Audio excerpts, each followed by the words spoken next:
Nandito tayo ngayon sa farm para ituro ang Perform Nursery Operations sa isang core competencies ng Agricultural Crops Production in situ. Dito tinuturo yung paano magpunla at magparami ng mga halaman. Isa rin sa pinag-aaralan dito sa Perform Nursery Operation yung pagpaparami ng halaman gamit yung katawan ng halaman. Ito ay tinatawag na asexual propagation. Sa asexual propagation, kagaya ng grafting, marcoting, air layering, and budding, ito yung mga paraan para maparami natin yung mga halaman sa pamamagitan ng kanilang mga bahagi kagaya ng ugat, dahon, at mga sanga. Sa planting crops naman, dito nakapaloob yung paano magtanim ng mga halaman. Meron tayong sinusundan na tamang sukat kung paano ang paggawa ng mga bed natin, kung ano yung mga materials na kailangan bago tayo mag-umpisa sa pagtatanim. Sa pagpupunlaan naman natin, kailangan natin dito ng materials kagaya ng mga buto, substrate kagaya ng carbonized rice hull o yung inuling na ipa, vermicompost o yung tae ng bulate natin, and then yung ating lupa. So kailangan natin pagsama-samahin to sa dami ng ratio na 1:1:1, and then ilalagay natin ito sa ating seedling tray.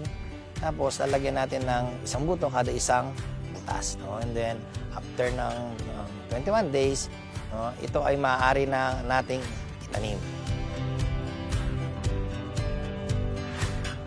Kung tag-ulan naman, ang advisable na gamitin na mulching material ay yung polyethylene plastic mulch. At kung tag-araw naman, pwede naman tayong gumamit ng dayami. Pwede natin gamitin yon pamali doon sa nakasanayan na polyethylene plastic mulch. So ano ang advantage ng paggamit ng dayami bilang mulch? So ito yung nagko-conserve ng tubig natin sa bed natin. And then naiiwasan yung pagtubo ng mga halaman, naiiwasan din yung evaporation ng mga nutrients na available sa lupa. Pagkatapos natin makapag-mulch, pwede na tayong magtanim ng mga halaman, provided susundan natin yung mga tamang sukat ng mga halaman kung gaano sila kalayo sa isa't isa. So mayroon iba't iba tayong method na ginagawa dito. Meron tayong square method, meron tayong quintax method, and then meron tayong tinatawag na hexagonal method. Depende sa may-ari kung ano ang tanim na gusto niyang ilagay or itanim. Depende din sa mga halaman kung ano yung mga required nilang planting distance. Under care and maintain crops, dito naman natin inaalagaan yung mga halaman natin para bumunga ng maayos. Pinag-aaralan dito ang tamang pag-apply ng fertilizer. And then, kung ano yung fertilizer na dapat mong gamitin sa tamang stage ng halaman.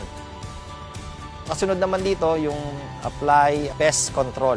Dito, pinag-aaralan natin kung ano yung life cycle ng mga insekto, kung paano sila kinokontrol, kung anong halaman sila umaatake. At the same time, kailangan din natin pag-aaralan dito yung stage ng halaman, kung saan umaatake yung mga insekto.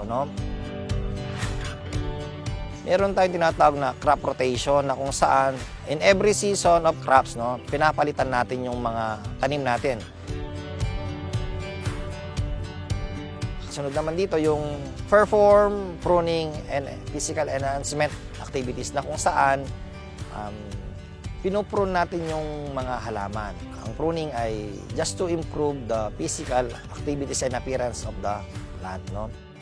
Ang kasunod naman ay sa carry out, harvest, and post-harvest activities. Dito tinitingnan kung maaari na bang i-harvest yung mga halaman natin o yung mga prutas natin.